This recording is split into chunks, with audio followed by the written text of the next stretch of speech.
Hello there, it's Paul here and welcome everyone. Now it's been a while since I've done a video. If you follow me on social media, you'll see loads and loads of posts that I've been doing, updates recently of all the things I've been doing. Now one of the questions I often see on social media is about people turning wet wood. For example, somebody posted the other day, can you turn silver birch wet? And I then gave loads of examples of all what I've been doing. I've recently been buying a lot more wood from my local sawmill. And if you want to see the video where I visited the sawmill probably about a year or two ago, there'll be details below and probably a link up in the corner. Now, yesterday I went to the sawmill again, picked up 2 sackfuls of wood, which cost me £8, and there was 27 pieces that I got there. So each piece worked out probably less than 30 pence a piece. Now on the lathe here, I've got an example of one. I bought this piece of wood yesterday, turned it wet, moisture content was over 20%.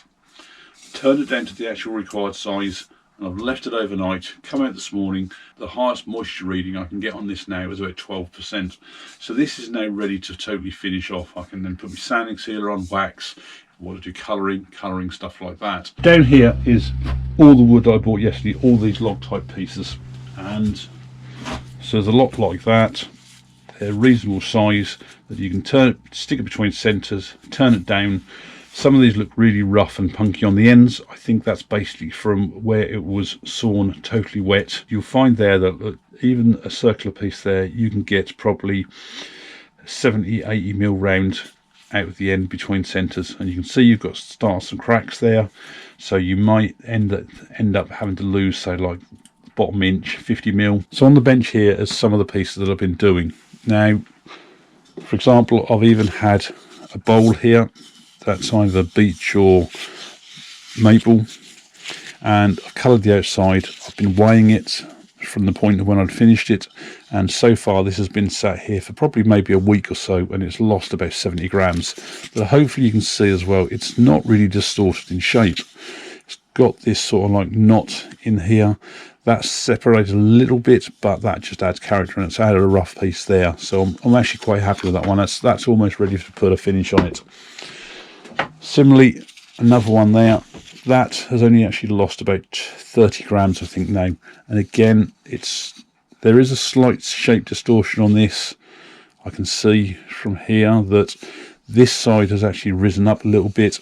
It did have a little crack in there which I CA'd, and that's really all it's done. It's not grown any further, and that's only because you can just see there that the pith would have probably been up about here somewhere. That piece of ash as well, that was wet, totally wet when I turned that. Ash there, that was wet when I turned that. Still got to add some more Danish oil to that. That silver birch bowl was wet when I turned that, and the initial cracks on there were on the end there, which I then just CA'd up, and they've not moved anywhere. That's a piece of ash. I did weigh that one. That's been sat here for probably near enough a week now, and overall I think it's lost about 6 grams, so it's hardly losing anything.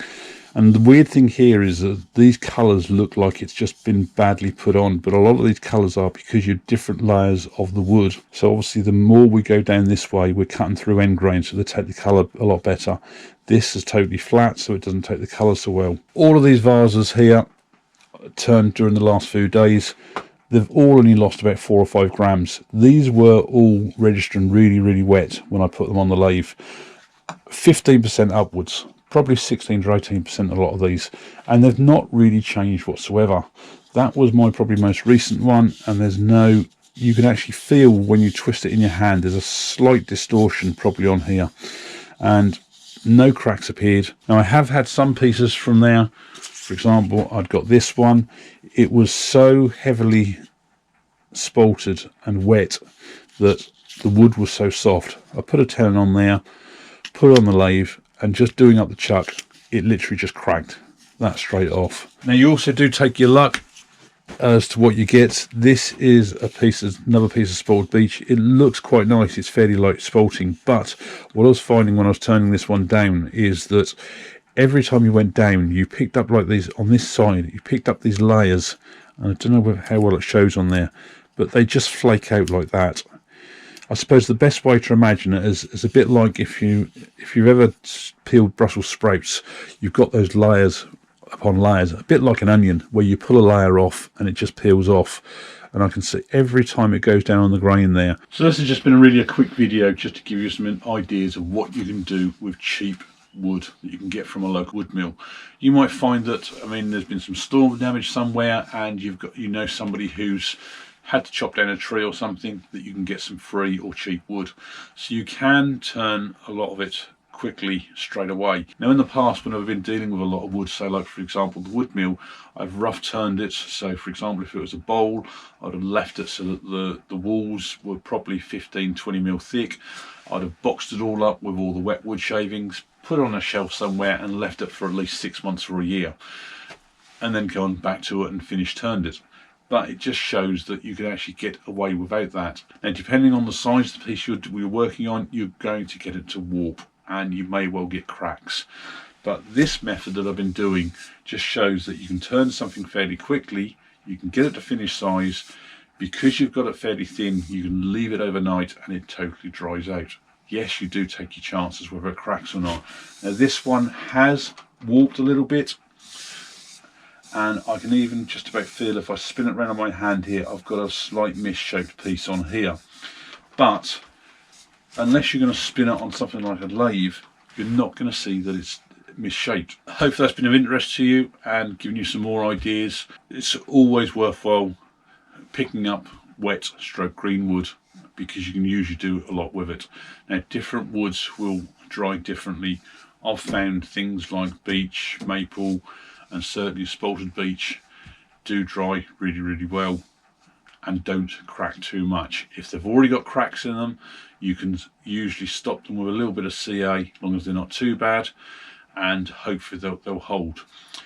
Now sometimes by letting a piece totally warp and crack all over the place really adds character to the piece, especially if you've got a piece, say like for example with knots or something in it and it's going to be all misshaped, then it also adds to the piece. The only issue I had, like for example with this one, was that I got an awful lot of not so much tear out, but all the fibres were sort of like all bobbly and everything on the end.